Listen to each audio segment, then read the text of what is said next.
The Associated Press has just declared Republican Dave McCormick Pennsylvania's next U.S. Senator. And that means incumbent Democrat Bob Casey is about to finish his final term.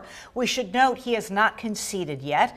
Let's turn right to our political guru, Dennis Owens. Dennis? Hey, ladies, if it comes to pass, if that check mark you see right there holds, then it would complete the statewide office sweep for Republicans on Election Day. Kind of a shocking result when you consider that Bob Casey, in nearly 30 years, had never lost a statewide general election. And as of right now, we're still not certain whether there will be a mandatory recount, and Casey is certainly saying not so fast. But McCormick, the 59-year-old former hedge fund executive, West Point graduate, and former Bush administration official, seems to have pulled off the upset.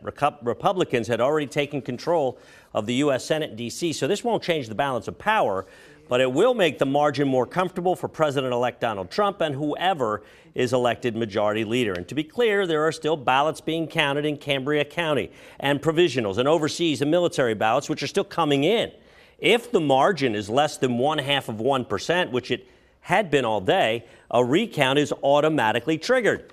Though the AP has felt comfortable enough to call the race, the Casey campaign is certainly not conceding, and it just released this statement moments ago. As the Pennsylvania Secretary of State said this afternoon, there are tens of thousands of ballots across the Commonwealth still to count, which includes ballots, military and overseas ballots, and mail ballots.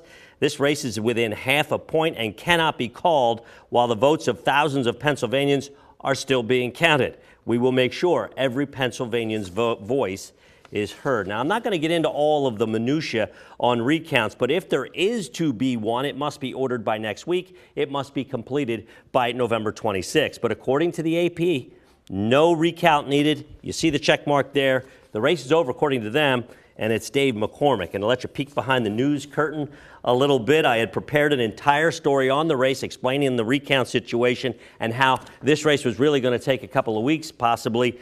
Well, we had that story completed. The race got declared, and my story got killed. That's just the way it happens in the news business. And you put that together so quickly, Dennis. That was a great summary. Thank you so much. Okay.